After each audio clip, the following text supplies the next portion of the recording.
Hello and welcome to the Michael Calderin Show. We're so glad that you could join us. This is an exciting time just because it is a new episode, and it's been a while since we've recorded a new episode. So it's an exciting time, although the world is somewhat in chaos right now. So it's hard to also rejoice at restarting the show. But I do want to welcome my dear friend Talha. How are you, Talha? How are you, Mr. Michael? Thank you very much for having me here in your podcast, in your program. It's an honor. Well, it's an honor to have you as well. I just want to give the listeners a little bit about your background. Um, you are a government official, although with Panama. Although this is a personal interview, and everything that we discuss here is your own personal opinion, and you're not speaking, on behalf of any government.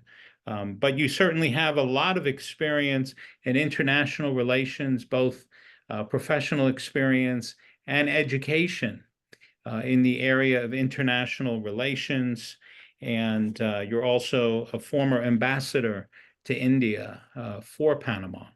And you've held many, many high level positions in the government there. And your education has always been focused in the area of foreign policy and diplomacy and international relations. And I know that you also did a program that actually talked about the history of the Holy Land and that whole area. So that's one of the things that I definitely want to talk about because there is, as many of us know, there is a humanitarian crisis going on right now in Gaza, and people are dying. They're dying, both due to warfare as well as famine and other illnesses. There's a lack of water, food, and we're also going to be talking about, and I have Salman, another friend from the Palestine Support Network, who's going to be joining us later to talk about what people are doing, grassroots efforts to get water and food to so many. I'm also going to be interviewing, not on this particular episode, but tomorrow, actually, a young lady who she's 16 years old and she's offering lessons, um, Arabic lessons for $10 for a 30-minute lesson. So I signed up. It's her way to help support her family over there. I signed up. I've had two classes already, and I've learned a lot. I don't have my notes in front of me, so I can't impress you with the Arabic that I've learned already. But we will talk about that. I'll be talking about that tomorrow with her. But I did learn how to count and greetings, and I've traveled to Egypt twice, and people always think that I'm Arabic, and specifically Egyptian, because I'm Latino, Yeah. and they always try to talk Arabic to me. And then when I tell them I don't speak, they're like, "What? You look Egyptian." So enough about me. Talha, where should we start? I kind of feel like a lot of people don't really know the history of the land over there. And that has certainly been a source of a lot of the conflict, has been the land and who owns the land, who belongs to in the land, So let's why don't we start with that? Oh, sure. Well, again, thank you very much for having me. I think when we talk about the area of what is known nowadays as Palestine and Israel, we're talking about, as everybody know, an area with a rich history, an area with a lot of events, critical events to the humanity has happened. So we can talk a lot about the earlier stage of the history that happened there in that area. But we can maybe, for the sake of the conversation, we can divide that between what happened before the maybe 19th century and after the 19th century.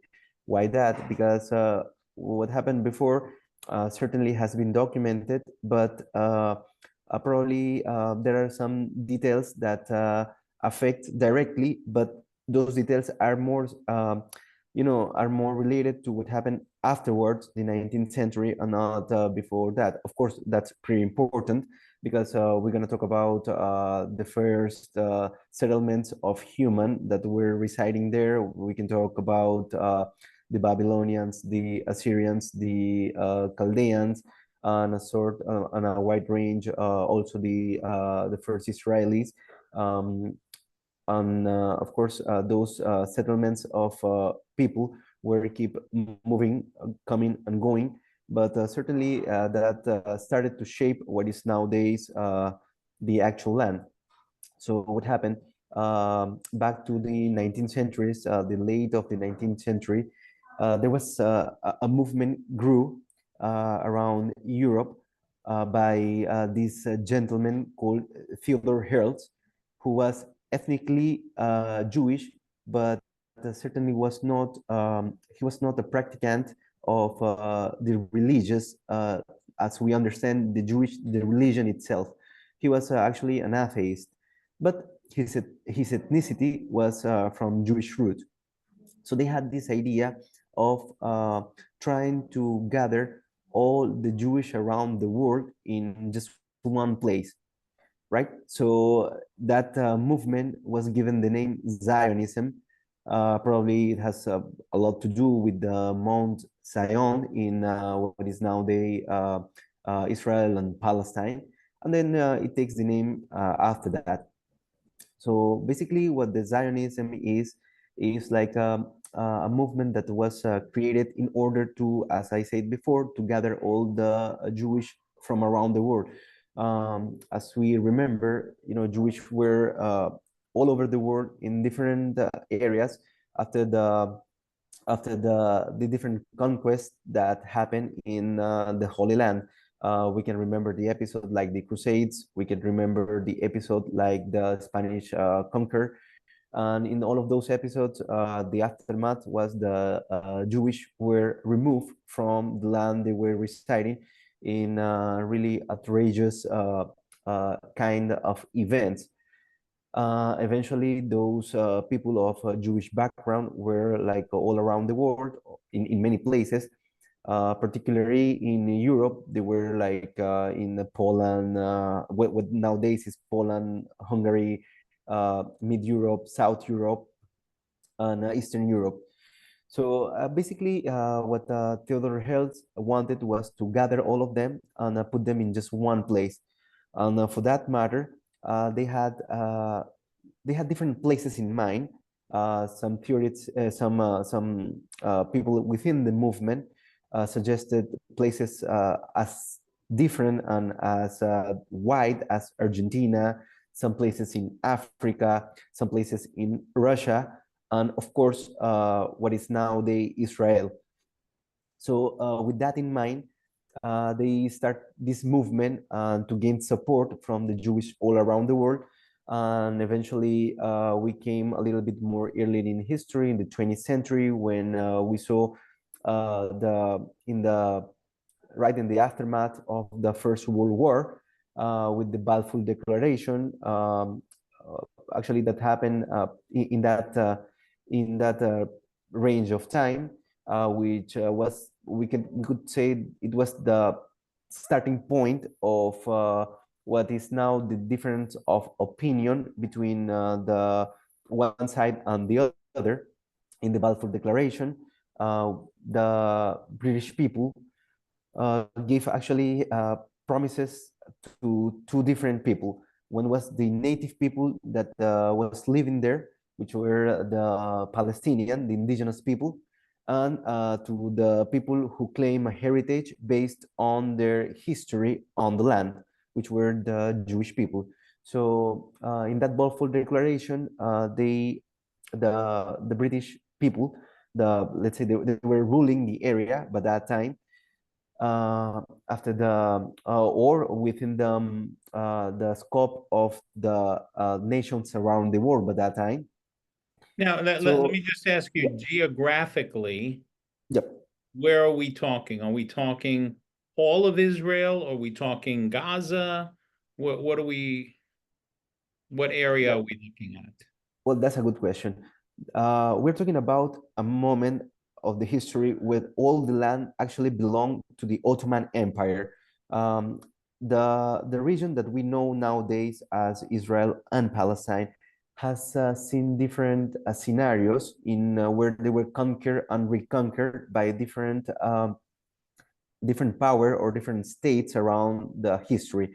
You can name the Byzantines, you can name the caliphates, you can name the Ottoman rulers, you can name different empires throughout history. By the time we're talking about where the Balfour Declaration was submitted or was given to the Israeli, that all the territory we're talking about Gaza, we're talking about what nowadays is the proper Israel, the West Bank, Jerusalem, both East and West. We even talking about Egypt, we're talking about Saudi and Lebanon, Syria, Jordan were part of the Ottoman Empire. So there was no such there was not a political entity, a proper political entity called nor Israel nor Palestine. Actually, everything was part of the Ottoman Empire. It was like a province, let's say, or a state within the empire. So yeah, when everything once this is happening, uh, basically one of the points of the Balfour Declaration was to give land to the Jewish people within the land where already indigenous people, Palestinians, we're talking about, were already living there for centuries. So what happened? Uh, People from all around Europe started to came out or escape from the conflict that were happening in many parts of Europe. Remember, we're talking about the timing, the time frame between before the First World War, during the First World War, after the First World War, and the Second World War. All of those chain of events trigger a situation where the Jewish start to make what they call the Aliyah, or is what is known the return of the Jewish people to what they call their Holy Land. So in this moment, we're talking about probably 1920s. Was again there was still no division between not a political division as we know nowadays. So basically, a lot of Jewish people were coming to what is nowadays Palestine, which already had indigenous people, Palestinians.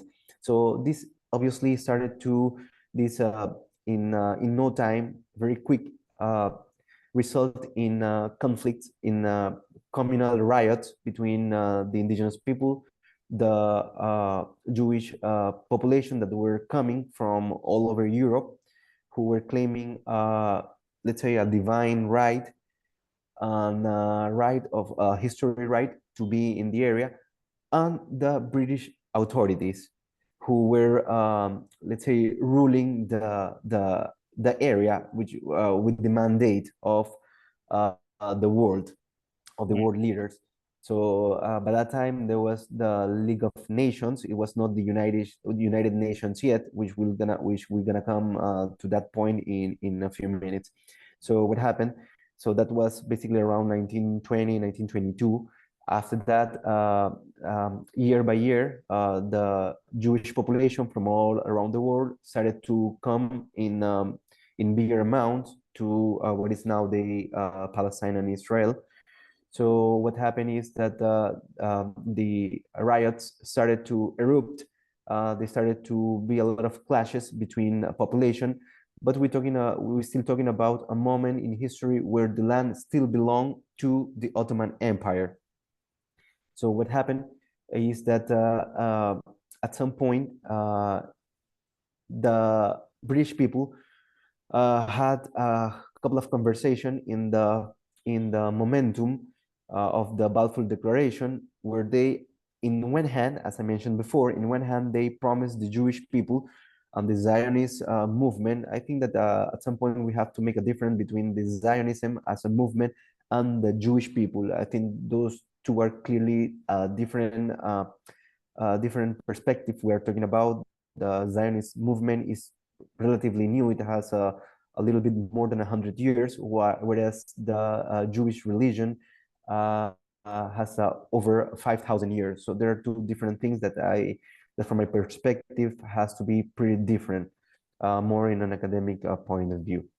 So what happened is that the British, coming back to where we're saying, the British actually promised, in one hand, to the Jewish people and the Zionist movement, the promise to bring them back to what they understood as their Holy Land in one hand, and in the other hand, they promised pretty much the same to the Arab population, but particularly to the Saudis. By that time, the Saudis were actually fighting to get their independence in their own country. There was no Kingdom of Saudi Arabia yet, but the Saud family, which was one of the let's say one of the leading families of one tribe, that was the Saud tribe, who eventually became the royal family. That's why it's Kingdom of Saudi Arabia. It's named after a tribe. So they promised the same to them, telling them that they were going to give the same area they promised to the Jewish, to the Arabs. So the Arabs actually started to fight against the Ottoman ruling in order to expel the Ottomans and give more power, or yeah, in a way, more power to the British, so they could establish in that area, and then after that gain what they were promised. But the promise was made to both people. So let's say, in a way, that was the starting point, we can say, of the current conflict. So after that, the League of Nations started to try and settle, because they give the British people a mandate after the Ottoman Empire was abolished. They give a mandate to the British people.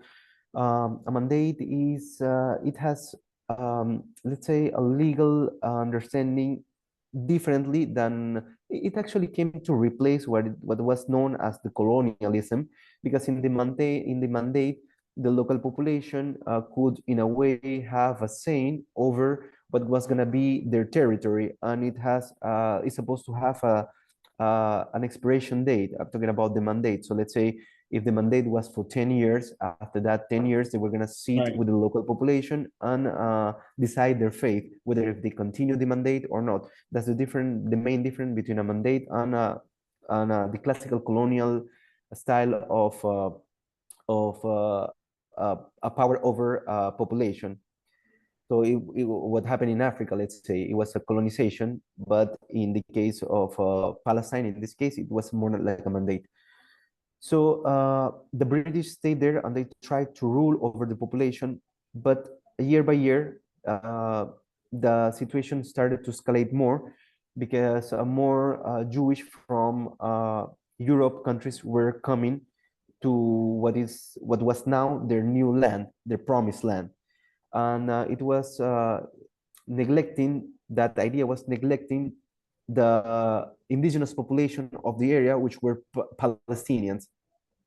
At that time, or even before the Balfour Declaration, the ratio of people living there, the estimates vary a lot, but probably like a 90% of ethnic Palestinian people and probably a 10% of Jewish people. But after the Aliyah started to come to the area, that ratio started to change the balance of population, and that was a really important point. We're going to see that more later in the conversation.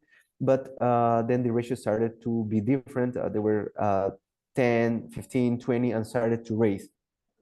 So an important point is like in between that, the mandate, 1920, around that time, and 1945, where the United Nations were created, and 1947, where the state of Israel was created, there was a period of time of, let's say, an in-between, where a lot of clashes were happening. Obviously, the indigenous population, which probably at the beginning were not that reluctant of the Jewish presence, because the Jewish were in the land, maybe not in that amount, because the Jewish, in a way, were more closer to the Muslims than the Christians themselves, if we see it from a religious perspective. So they were at the beginning very welcoming to those Jewish that were coming from, mostly from Europe, but from all over the world, but mostly from Europe. So, but pretty much eventually, in a short period of time, where they started to clash over land, over control of territory, and over the influence they might have within the authorities of the British mandate. So if we keep moving a little bit forward in time, in 1945, the United Nations are created, and the British decided to give the situation to the United Nations, to the newly created United Nations, because actually they couldn't handle it anymore. They started So in other words, they yeah, gave it to them to work it out, to handle the negotiations. yeah, because the British couldn't take it anymore. There was more and more riots, more and more people claiming rights in a territory that is pretty small. I mean, the whole territory of what is now Israel and Palestine is pretty small. So they couldn't actually manage all what was going on. They started, even by that time, they were starting to make like a terrorist act. By the time they were in a group, an organization called the Haganah and the Irgun, which were actually the precursors of what is nowadays the IDF, the Israeli Defense Force, and those guys were a little bit more, let's say, organized, because they had more previous military training, because they came from Europe, right? So pretty much of them served in different countries, in their army of different countries. So they had a lot of knowledge in training combat and all of those sort of skills. So they start to, for instance, do a terrorist act, attack the indigenous population. That had a reaction from the indigenous population, which also started to fight back. And that we can mention a lot of things that happened by that time, a lot of massacres. So the British actually couldn't handle it anymore. So then they gave the situation to the United Nations, who after consultations, meetings, and all the mechanisms they use to try and take a look on and review the issue, they came out with the partition plan. The partition plan, by that time, actually, the Second World War was over. So there was no more Ottoman Empire. So the whole land was given to the countries who were victorious in the Second World War, particularly the European countries. That's why the Lebanon and Syria were given to France, whereas Jordan, Palestine, and Egypt were given to the British. So that's why the British then took the place, and then they gave the place to the United Nations. So as I was saying, so the partition plan consists in splitting the area in a way that the Jewish were given a little bit more than 60% of what was right until that moment a Palestinian land, and the other 45, around that 45, or almost yeah, around 40% of the land to the Palestinian. I'm not pretty sure about the ratios, but it was a little bit more to the Israeli people than to the indigenous people of Palestine. With Jerusalem being, it had like let's say a special status. It was called Corpus Separatum, in which basically that area was going to be ruled by the United Nations itself as a neutral area, until the legal terms were defined properly. The new Jewish state was formed in 1948. They straight away accepted the terms of the mandate, but the neighbor Arab countries didn't accept the mandate. Of course, they were seeing that as not fair, taking into account that they were living there for, let's say, many years before the movement of the Aliyahs from the Jewish. But everyone in that point has a perspective which has to be respected. It will be a matter of a huge debate. However, they didn't accept, and a lot of countries at that time, including Egypt, Jordan, Syria, Lebanon, went to war against Israel in what was known at that time as the Independence War by the Israeli side, and as al-Nakba from the Palestinian side. The outcome of that was that Israel emerged victorious from that war. We could talk a lot about the reasons behind this victory, but I think that it will require another podcast. But Israel emerged victorious about in that war. So the state of Israel was officially created with the support of the United Nations, of the United States, and the Western powers. And in that moment, the catastrophe or Nakba of the Palestinian start as we know it nowadays. More than 750,000 indigenous Palestinian were displaced from their land, and they were sent to the neighbor countries, Jordan, Syria, Lebanon, Egypt. and Egypt, and those people are what we know nowadays, the refugees. We hear about a lot about the refugees. So those people come from that generation, and the son of those people are still refugees. So what happened? Even within what is nowadays Israel, there were refugee camps. So if we go to Gaza, let's say, we hear a lot nowadays about, for instance, Khan Yunis. We heard a lot about Rafah or another areas.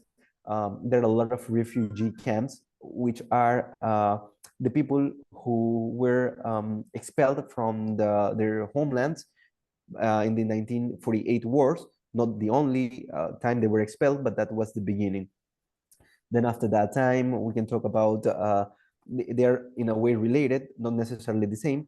In the 1948 war, which Israel emerged victorious. So in that moment, the current borders of what is now the Palestine Israel were still not shaped. Then we jump to 1956, where the the war in Egypt took place. Then we can talk about 1967, where the 6 days war took place. I think this is another inflection point of the history, because after that war, Israel, we have to remember that in that war, actually, Israel attacked first.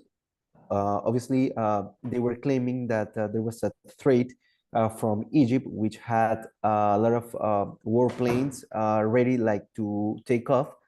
But what happened in that moment was that uh, uh, Israel started a preemptive attack, and as it says, as the name suggests, in 6 days they eliminated all the combined armies of Egypt, Syria, and Jordan. And due to that fact, the current shape of the state of Israel and Palestine started to take form, the current form, that created another series of people that were expelled from their land, becoming refugees again, and it started to show the military superiority of Israel. Then after that, we had the Yom Kippur War, which was also really important in the developing of the history. Was another war that Israel probably won the war, but started to be seen not as before like a victim, but as an aggressor in the eyes of the world. because of the set of event that took place. But once again, it created a lot of refugees. But after that war, at least Israel managed to make the peace with Israel. After that peace treaty with Israel, with Egypt, sorry, was the first Arab country who formally recognized Israel. And by the way, the president of Egypt was murdered by an extremist in Egypt precisely because of that peace treaty. But it was what the Egyptian people understood that was best for their own interest. And Yeah, then after what that, year, do you remember what year that was? it was 1977, if not mistaken. Let me just make a That was Anwar Sadat, right? Yeah, exactly. That was Yeah. President Anwar Sadat. It was he was killed in a military parade. Sorry, it was in 1973. It was the series of Israel Arab Israeli Arab conflict that we can locate that as a part of the conflict. It was in 1973. Yep. So after that, we have the peace between between Egypt and Israel, and after that event, we can go to 1980, which has another point of inflection in which the Knesset. I'm sorry, Yep, I just want to clarify something. The the treaty was signed in 70, was it 73? 73. Yeah, Okay. But Sadat was assassinated in 1981. he was He okay. was So assassinated the October okay. So October so 6th of yeah, 1981. yeah, the thing is that the war actually took place in 1973, but that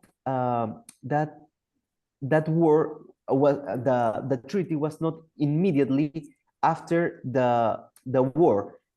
Because of the war, a lot of event took place, which ended up in the treaty that you mentioning, that was signed between the Israeli and the Egyptian.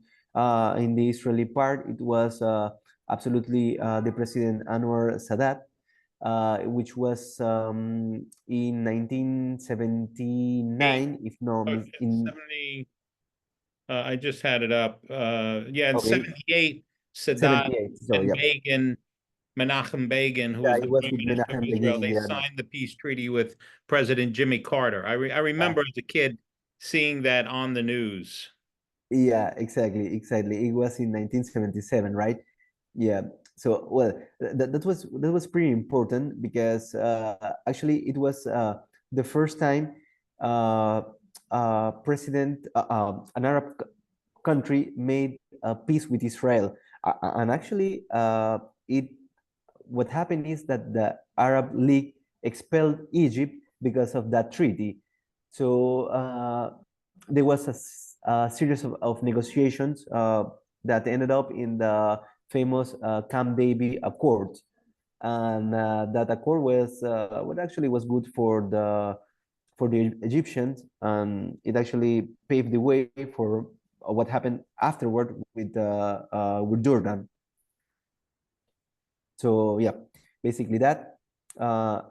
In that treaty, so what happened was that in the Yom Kippur War, Israel had taken the Sinai Peninsula. Oh, I forgot to mention, which is really important, that technically Syria and Israel, I mean, Israel doesn't have dispute territory just with Palestine. It also have dispute territory with Syria, which is basically the Golan Heights, which was also taken in the 1967 war. And I mentioned this because what happened in the Sinai Peninsula that eventually end up with the land given back to Egypt because of this Camp David Accord didn't happen with the Golan Heights. But of course, there's a difference for Israel strategically. The Golan Heights are really important. That's vital for their survival, because any attack that can happen from the Syrian front, if Syria has the Golan Heights, it will have a higher advantage in land terms because it's a elevated area. So yeah, after that, in 1977, then we have the sign of the treaty. In 1980, we have another important event, which was that the Knesset, the Israeli parliament, they passed the bill in which they recognize Jerusalem, the whole Jerusalem, as their eternal and indivisible capital. Now, that was against what the United Nations resolution and the accords up till that date said about Jerusalem and the whole Holy Land, but particularly Jerusalem. That movement, of course, is not recognized by most of the countries around the world. That's why most of the embassies nowadays are located in Tel Aviv instead of Jerusalem. Jerusalem. Yeah, there are just a few countries such as US, if not mistaken, Guatemala or Honduras, and maybe a few other countries, but most of the countries are respecting the international law, locate their embassies in Tel Aviv. That was in 1980. Then in 1987, we have the start of the first Intifada and the rise of Hamas movement, the movement of the resistance movement, as they call in some circles in Palestine, and the supporters, and the terrorist organization, as they call more in the Western countries. So they are born in 1987 with the Sheikh Ahmed Yassin. He was the first commander of Hamas. Now again, Hamas was born because, as they say, in a way to repel the expansion of the Israeli settlements, because one of the most delicate issues is that the continuous expand of the settlement. When we're talking about settlements, is that when we see the Palestine and Israel area, the United Nations gave, after the partition, one area to the Palestinian and then one area to Israel. So after the 1967 war, the land has seen a lot of changes, but most of the organization in the world are trying to push to start the negotiations from the 1967 borders. That's something that Israel refused to acknowledge, or they haven't acknowledged. Let's say they have acknowledged it partially, but it is of the Palestinian interest that they start the negotiation from that point. And then more ahead in time, after the annexation of the whole Jerusalem in the 80s, it led to a lot of series of violent events that end up with the first Intifada in 1987, in which once again Hamas was created. Hamas was, let's say, a division. They belonged to what was known as Muslim Brotherhood, which was a fundamentalist organization based in Egypt. They took many of the ideas from there. But some people also claim that actually Israel, in a way, helped to create Hamas because of their own interests. They didn't want like a united Palestinian unit or organization or people. But that's just a theory. Many people back that theory, many others don't. I think that we still need more evidence on that matter, but we just mentioned that for the sake of the conversation. After that, we come to the 1993, they signed the Oslo Accord, which was a really important point because nowadays, what we see as the borders of Palestine and Israel were fixed in the Oslo Accord. That was the moment where Palestine and Israel were more closer to a real peace treaty. In the meantime, a lot of things happened. For instance, the PLO, the organization, the Palestinian Liberation Organization, was created. They were first created as a resistance movement, as they used to call it. That's a A lot of name. people would. That's a name I haven't heard in a long time. Yeah, yeah. There was the leader was Yasser Arafat, who after Palestine he was expelled. He went to Lebanon, to Tunisia, and after many other places. They end up with the accord, the Oslo Accords, and that they were the moment where they were the most close to a real deal between Palestine and Israel. It was, if not mistaken, the prime minister was Ehud Barak. It was under the Bill Clinton administration, and it was no, I think it was Shimon Peres. Sorry, Shimon Peres, Yeah. Yitzhak Rabin. I think both were there, and once again, the the treaty where it was actually it didn't it was not implemented fully, but partially. It was like the agreement was like Palestine was going to be divided into three zones, A, B, and C. The first one was going to be all fully Palestinian controlled. The second one was Palestinian civil control on Israeli military control in the borders. It has a lot of more details, but just in the general speaking. And then the C area was, yeah. I'm sorry, I don't remember now because I remember when Yitzhak Rabin was assassinated. It was in 93, 95, November of 95, if I'm not mistaken, Yeah. because I actually flew to Israel. It was like within 24 hours after. Um, and I don't remember if that had something to do with it or it was something totally independent. I mean, it's a long time ago. No, actually, we could say that there were many reasons that led to the failure of the Oslo Accord. In one hand, many people within the Palestinian territories and widening in the whole Arab world saw the signing of the Oslo Accord as a treason. They saw that it was a treason because the Palestinians didn't get what they deserve as per their view regarding the historical uh, fight or the historical claims over Israel. But in the other hand, also the Israeli society was pretty disappointed. Let's say the most radical society were really disappointed with the treaty because they in a way they concede a lot to the Palestinian as per of their view, of course. So yes, the assassination was in 1995, and the name of the person, if I'm not mistaken, was Jigal Amir, or I'm not pretty sure. I don't remember right now, but it was a member of a right-wing extremist organization who was opposed to the Oslo Accord. After the assassination of the Prime Minister, President Rabin, the Oslo Accord were doomed, failed to be into scene. They didn't actually have the Oslo Accord to put in March.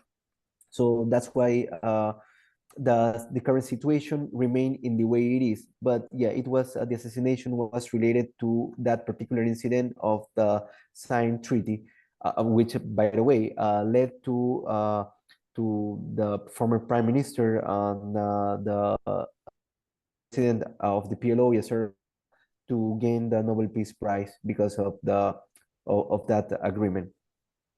Wow. That yeah, after that, what happened is that the situation was not clear in many things. What happened was that the Palestinian and Israel negotiate based on some elements Oslo Accords, but not all the accords. All the accord was ratified.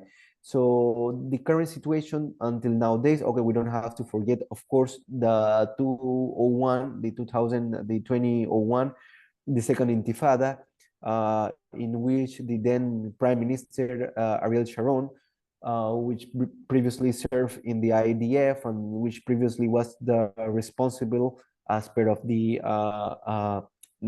of the investigation of the Israeli government, one of the responsible of the, for instance, Sabra and Shatila massacres that took place in a refugee camp nearby Lebanon.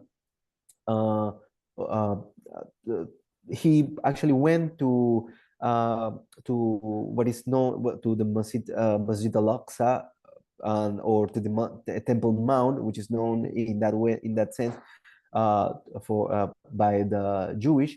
So he went to the Temple Mount, violating the status quo that is lasting until now, in where uh, the uh, the people just can they have a status quo in which the surrounding areas of the Masjid al-Aqsa or Temple Mount are controlled by Israel defense, the IDF or the Israeli government.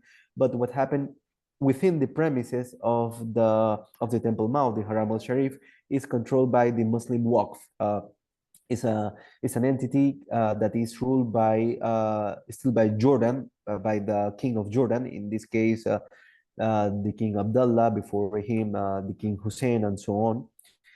And then when Ariel Sharon went there, this is important because after that the second Intifada erupted, which led to more changes and to more difficult situation for the indigenous Palestinian people, and to more separation between the positions of the Israelis and the Palestinians. And in the more recent events, we could say that in fact, we can come up all the way until now, in where we can say that the latest development was that President Trump relocate the embassy of United States into Jerusalem, which is seen as once again illegal under the international law. Then more recently, the Abraham Accords, in which certain of Arab countries uh, make the peace treaties with Israel. People say so. There's a wide unanimity that one of the following country was going to be Saudi Arabia, and that was one of the reasons that led Hamas to start the attacks on 7th October, which started this moment of the war. This was not the start of the war. The war started many decades ago, but this moment of the war, which started with the Hamas attack, were the result of, as of what analyst says, the possibility of the treaty between Israel and the government of Saudi Arabia.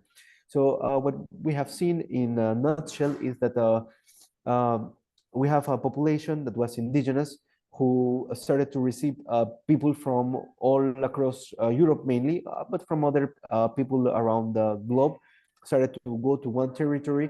And at the very beginning, they were okay sharing the land, but after some time, it started to create animosity between communities, which ended up in two different entities trying to rule just one area, having the backing, let's say, the full back of the Western countries to Israel, and of the, let's say, of some of the countries around the world to Palestine. Both countries have has a partial recognition, but Palestine as a country is a non is an observer member, is a not fully state of the United Nations, but it has a status just like let's say the Vatican.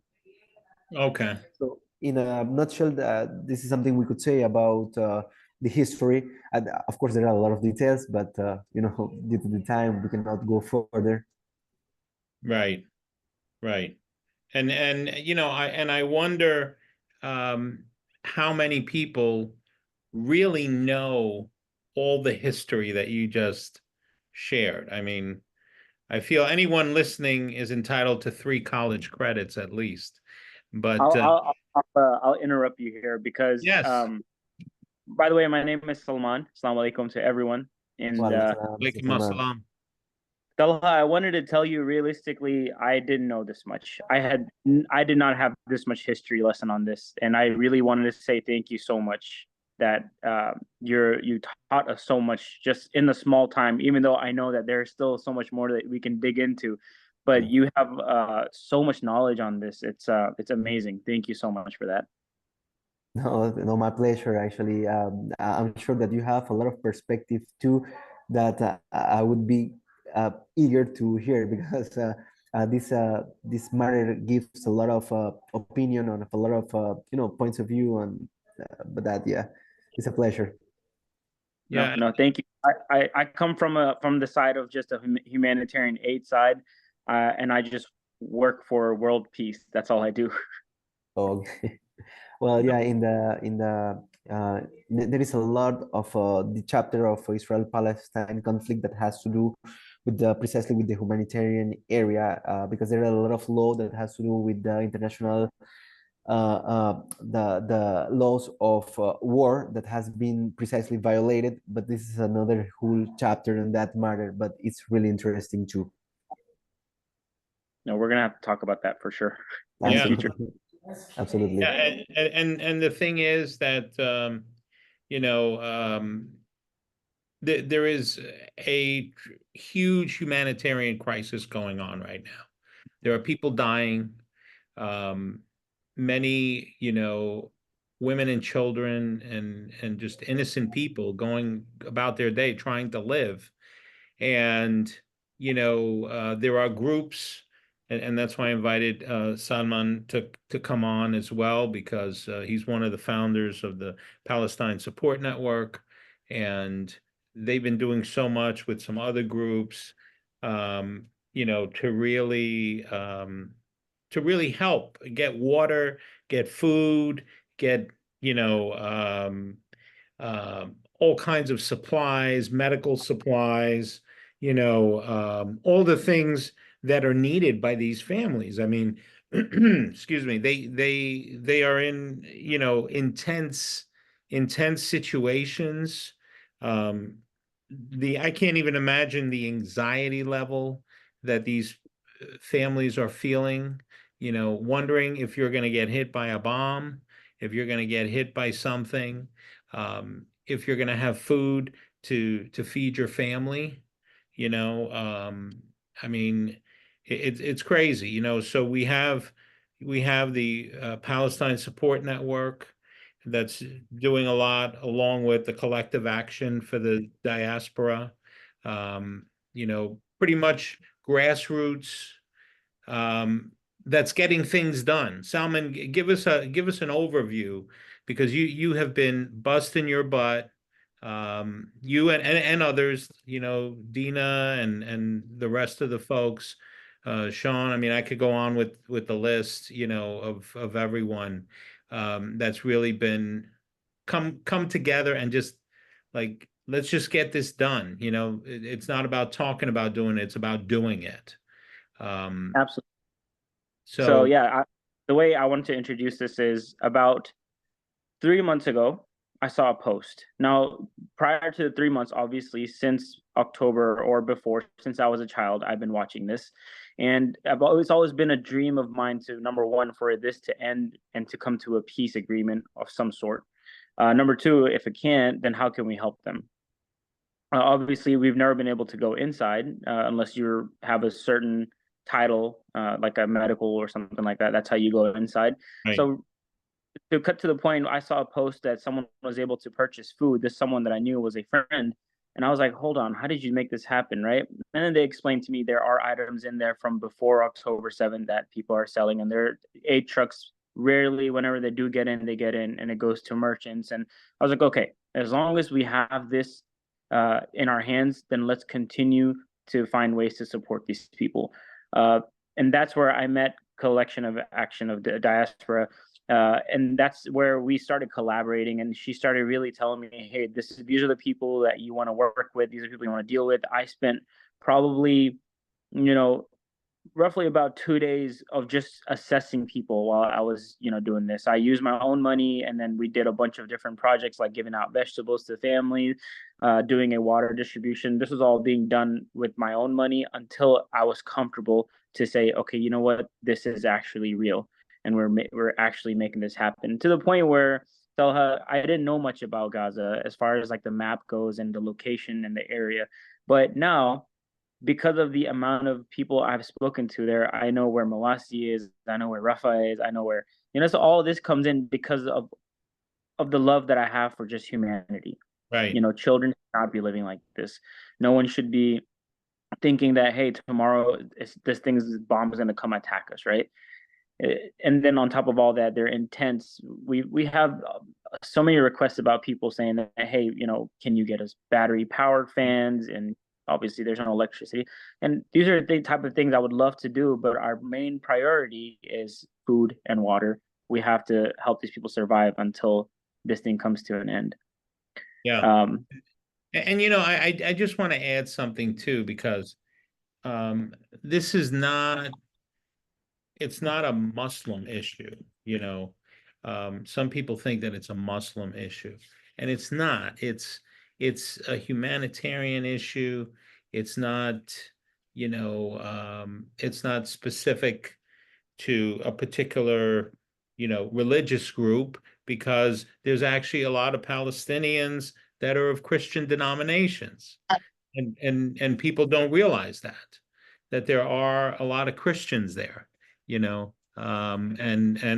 like I said, Christians of different denominations, a lot of Catholics, a lot of other groups. So I think it's important that people understand that too. And my whole point of this particular episode was really to provide education, because I didn't know half the stuff that Talha shared with us today, and I have to imagine that a lot of people out there don't know, and it's easy to just take a side, and what people don't understand is, listen, there's really no side here. There's people dying, and we need to help them. And Salman, your group, and others have stepped up to the plate and are doing things. Fatso Barbie,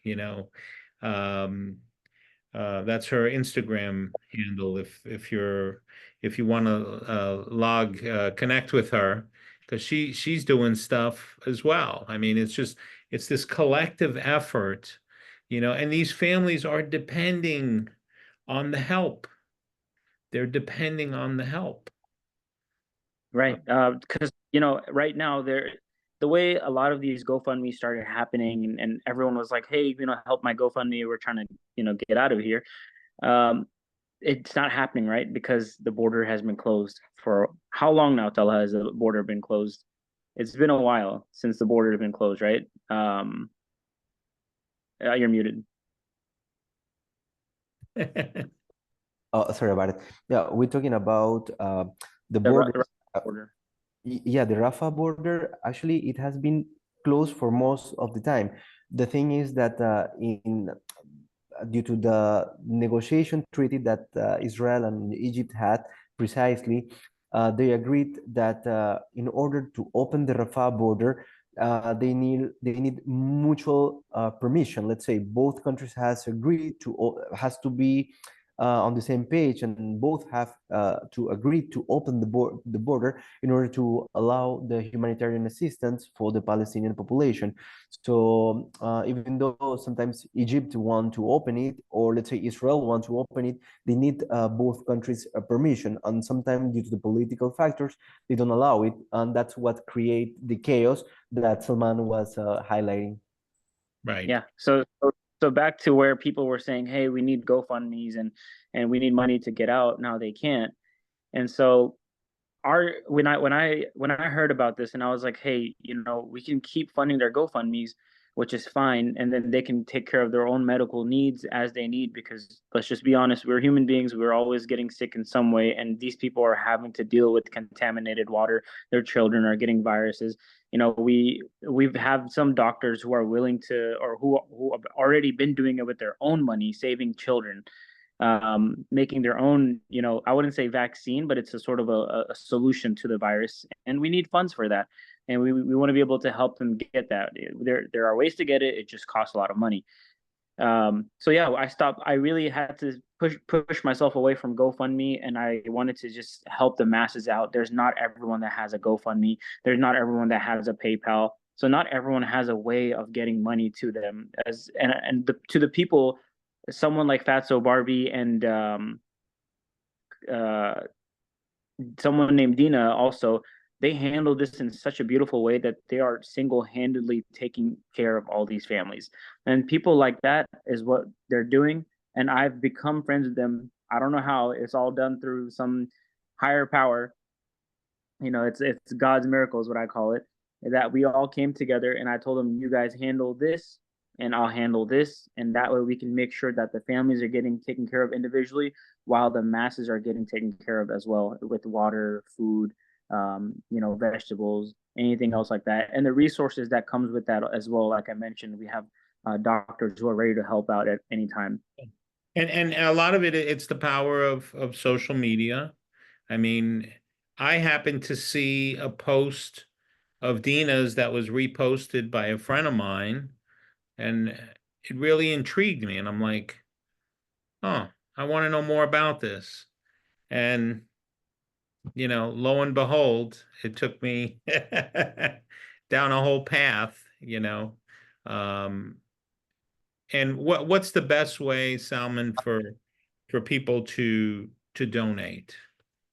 Sure. So there's multiple ways. The best way is to go to our website, which is palestinesupportnetwork.com. There's a donation link in there, and you just click on that and you donate through there. And the way we handle it from there is we give it out in different areas, different regions of Gaza. So if there's actually, we just did some distribution today in North Gaza where that really huge massacre happened.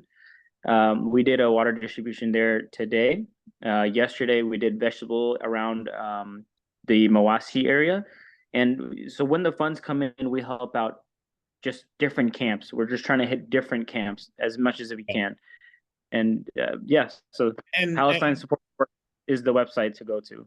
Yeah, I also want to mention the Action for Diaspora.com is another website with some other folks.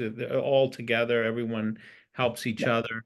But the other thing that I think, Salman, is really impressive too is that even though it's a grassroots efforts, you've got boots on the ground over there.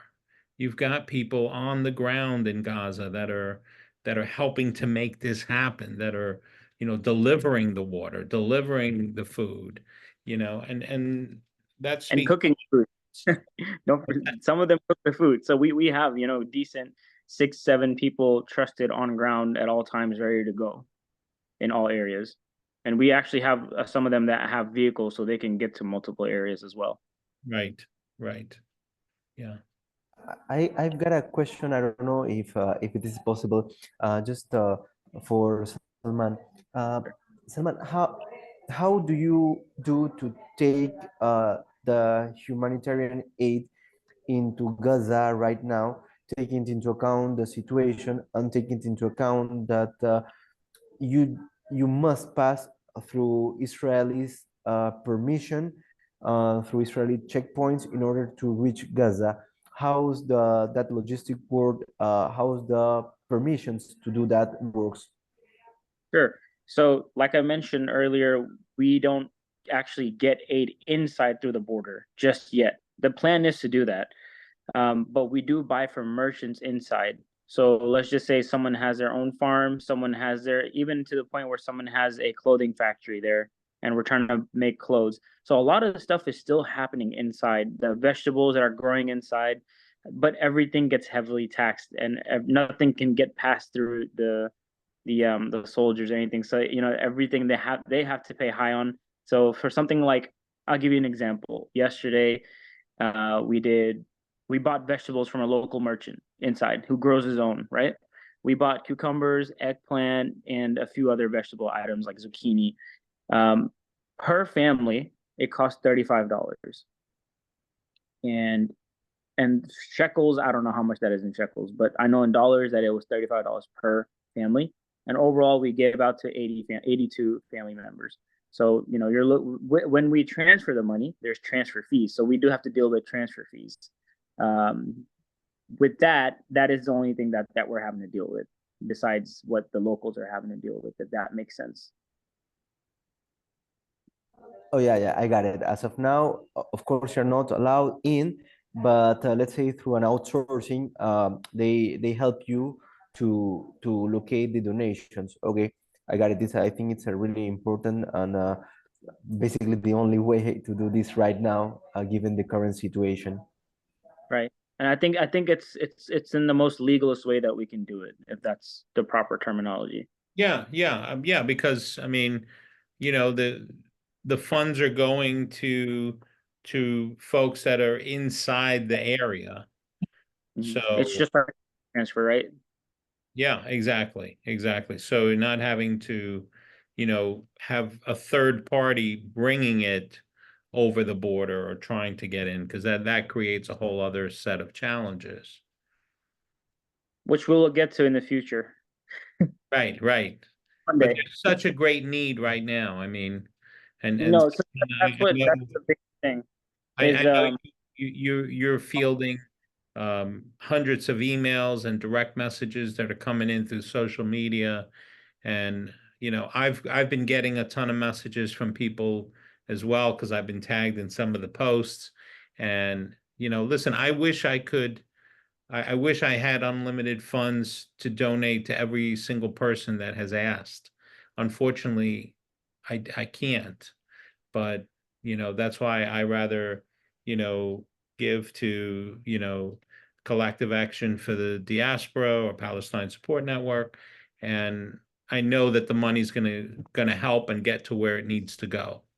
I have given to some individual GoFundMe accounts and things like that, but for the most part, I just think it's easier because also you guys have a vetting process for families, and I think that's important too, because unfortunately there's a lot of scam artists out there, and I don't know if you want to touch on that, but I know that there are a lot of fraudulent accounts and yeah. I'm very glad you brought that up, because that was just brewing in the back of my mind right now. Is we have a group chat where we do a lot of vetting, and in this group chat we found out that there are people who create GoFundmes, right, from the USA or from anywhere outside, outside of Gaza. You create the GoFundMe. Uh, they collect money, and then eventually, when the time comes to say, "Hey, we need this money," they'll say, "Oh, we're going to take 20% of this actually for our own selves." Number one. I mean, that's completely, horrible. And there's another person recently, yesterday, we found out that completely just shut their account down once they got all the money that they needed in the GoFundMe, which is another scary process to even go through GoFundMe, in my opinion. But those are just two, of the incidents that I'm aware of as we're going through this whole process, and we're creating a spreadsheet. Once we create this spreadsheet of everyone that we know has scammed people, we're gonna basically go after them, via social media as much as we can, because you literally just robbed from a person who is trying to survive with the bare minimum they have. right. So I'm glad you brought that up. Thank you so much. Yeah, I mean, we got to talk about it because unfortunately there are horrible people out there that do horrible things, and you know, the fact that there are people taking advantage of this situation and pulling off these scams, you know, it's horrible, but you know what? They will get what they deserve. Nobody leaves this world without paying their debt. So they will get what they deserve. So, um, any closing comments? And Talha, I know this has gone longer than what either of us expected. I'm not surprised given the topic. No, Well, actually, it was really nice, actually. tell her, Really you can't put all this into 1 hour. Your knowledge will Yes. take some time for everyone to really sit there. And I truly enjoyed the lesson and the history that you were giving us. And I'm sorry I wasn't physically here because I was dealing with some work things, but I was listening and I was just so intrigued by how well you knew everything. And you can't just put everything from the times of the Babylon all the way to 2024 into an hour. So much respect to you, and thank you so much for Yeah. giving us that. No, Yeah, thank you, Talha, Salman, for all your knowledge too on the ground, because that also requires skills and a lot of training in that matter. So it's a really important job. Thank you Talha, so thank much. you so much. I really appreciate it. I'm really grateful to you. I know that you have another meeting that you have to get to. So hopefully you haven't kept your president waiting. No, not at all. No, thank you very much, Mr. Michael. Salman, was such a pleasure to meet you, and I really hope that we can do something like this again. Yes, for sure. Shukran. And thank you, Michael, for making this happen. Thank you so much. Yeah, absolutely. And Salman, if you want to stay on for a minute and give out the website, Talha, thank you again. I don't want to hold you. I feel bad. I'll buy you dinner the next time I'm down there. You are most welcome to come over. I'll be waiting for you, actually. My Thank, dinner is on me, actually. thank you. Thank you. Thank you very much. Okay. Assalamu alaikum. Assalamu warahmatullahi wabarakatuh. So Salman, website, social media handles, all that stuff. TikTok, Instagram. Sure. Yeah. You're asking me questions I should know the answers to, but daily on the thing I just keep etched in my mind is PalestineSupportNetwork.com.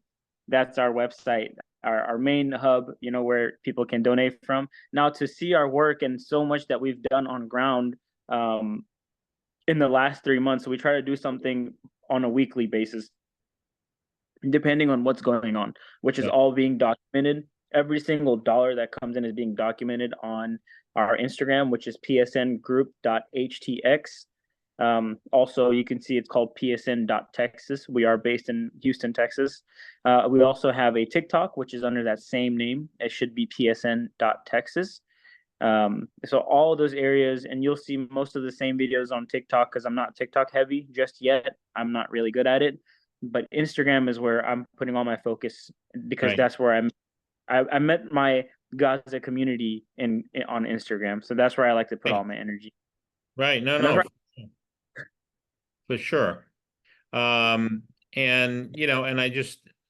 I want to say, having met you guys virtually, and you guys have been very transparent, and I think that's important too, because it's important that people know that when they donate, like, it's going to help people, and they can see the videos online, in real time, and they can hear the testimonials. I think that is really really key.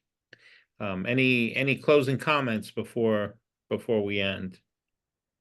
Just keep Gaza in your mind, keep humanity in your mind, and just keep thinking about how it would, put yourself in their shoe and think about how it feels to be out in the heat for just 5 minutes directly under the sun, while, they are in a tent under a heat, no air condition.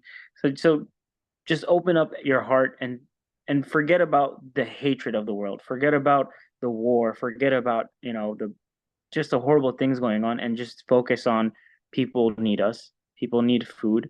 They need water, and that's just people need love. A lot of this also has to do with mental, and I honestly deal with at least 20, 30 people who are constantly telling me how depressed they are.